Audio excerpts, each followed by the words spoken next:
Hey guys, this is Sarah from Costa Rica, and you are watching the last video in my How to Move to Costa Rica video series. So if you haven't watched the other videos, pause this, get back there, watch the others, and then you'll make it to the end, because today we're going to talk about settling in, like acclimating. So this is the point in your move where you've done it. You've been doing your research, you set up your logistics, you made the move, and now you're going to be settling in. So I want to share with you some of my top tips that will help you during this process of settling in.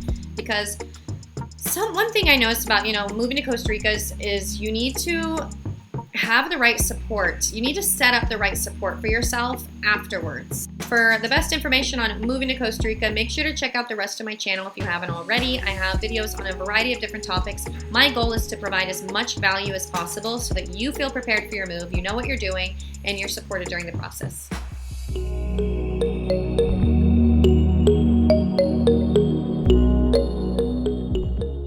So there is so much information out there about making the move to Costa Rica and making it all happen. But what happens after you actually get here? This isn't something I really considered when I made my move, but I think it's really important in order to set yourself up for success after you arrive. It's like, okay, you get here, there's all this adrenaline, you made it, and then you're like, okay, now what? But if you've been watching the other parts of this video series, then I think this moment might run a little bit smoother for you, especially when we talk about researching your area, when I talked about, designing your life. So now you kind of, rather than the now what, it's like, oh, like this is actually what I want to do with my life now that I'm here, now that you've thought about it ahead of time. So here are some top tips that I want you to consider in order to set yourself up for success during this crucial time of adjusting to the country. So number one, you should already know where you're going and how to get there. That's going to set you up for success. Number two, if you don't have a car, I'm so sure that you picked a place that you will be within walking distance or biking distance of what you need. Number three, you're going to want to get your phone working and have a way that you can communicate. I explained how that works in a past video during the logistics phase. Number four, you're going to want to eat well, hydrate well, sleep well, give your body, your mind, your emotions time to adjust to a completely new climate, a new environment, a new space, just a new life, really. Number six, I would consider, start forming a support system. Get out there, start meeting people if that's what you want to do.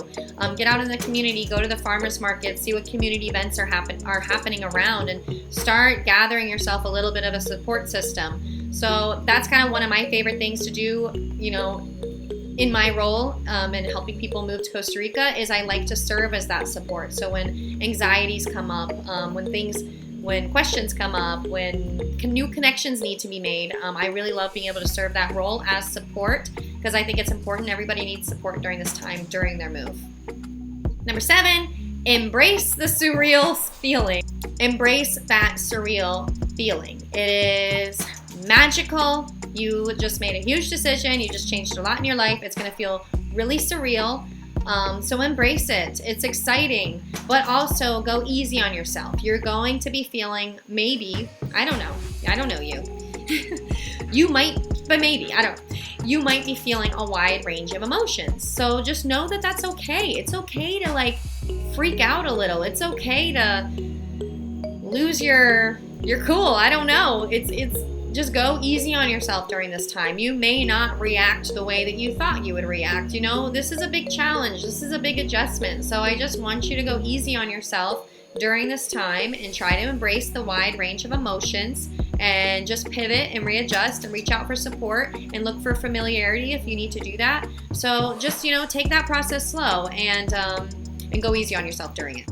Number eight, I always recommend if you need something in Costa Rica, ask for recommendations in the community. It's really important. So whether this is for a lawyer, a mechanic, whatever kind of resource that you need, ask for who other people recommend. I think it's pretty important. Don't just go Google somebody. Ask the people around you who they would recommend. Because in Costa Rica, word of mouth is really powerful. And it's overall a small country. A lot of people know each other. So if somebody comes highly recommended, I would rather work with somebody you might want to work with somebody who's actually recommended by somebody else.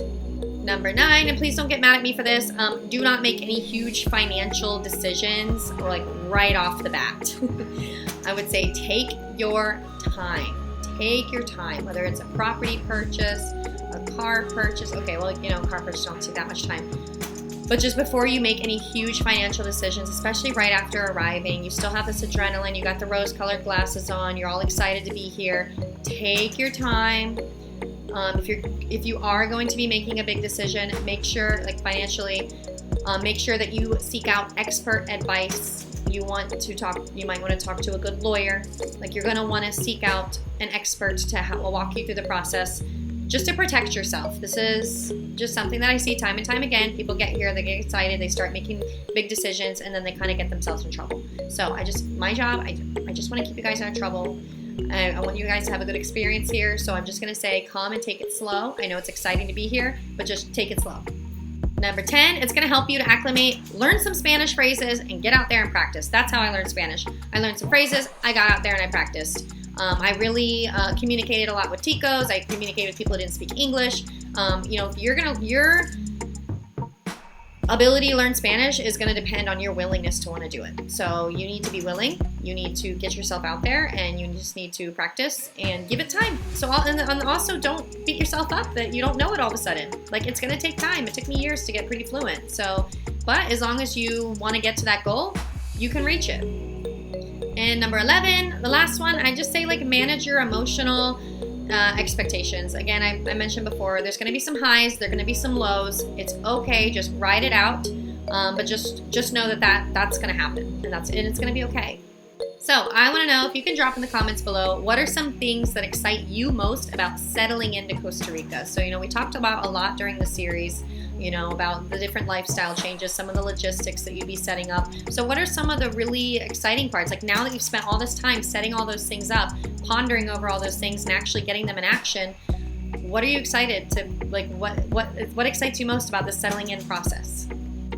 Well, guys, this is the end of the How to Move to Costa Rica video series. I will have to see if there will be a sequel. I don't know. I just felt inspired to do this because I really did want to walk through the steps. Obviously, everyone's situation is different. Some steps may not apply to some people. Some may have some extra ones that I didn't even mention. Every situation is unique, and that's something that I've really learned working with clients. Like, wow, like, it's really mind-blowing how unique everyone's situation is, is why I think the one-on-one support is really helpful. If you do feel that you need one-on-one support to walk you through this process, somebody who is here on the ground, helping you with the logistics, talking about your lifestyle, looking at your budget, looking for rentals, setting up cars, all the stuff. If you guys do need assistance, you can go to my website. It's called lasaraelena.com. And the link will be in the description below. You can scroll down, go ahead and book a call. You can speak directly with me. We can talk about your move, answer a few questions that you have. If you think it'll be a good fit to work together, I am always delighted to start the process. If not, my goal always is just to provide value. There's a lot of value on this channel. So essentially, if you guys want to move to Costa Rica and you just want to do it, I hope that you can find most of everything that you might need here. And I will be continuing to put out information as much as I can. So if you like this video, make sure to give it a like. Say hello in the comments below. Make sure to subscribe, because there's going to be more videos coming each week, as it is my goal to support you all as much as I can in your move, in your plans, in this transition. So, all right, everybody, have a wonderful day, and thanks again for watching.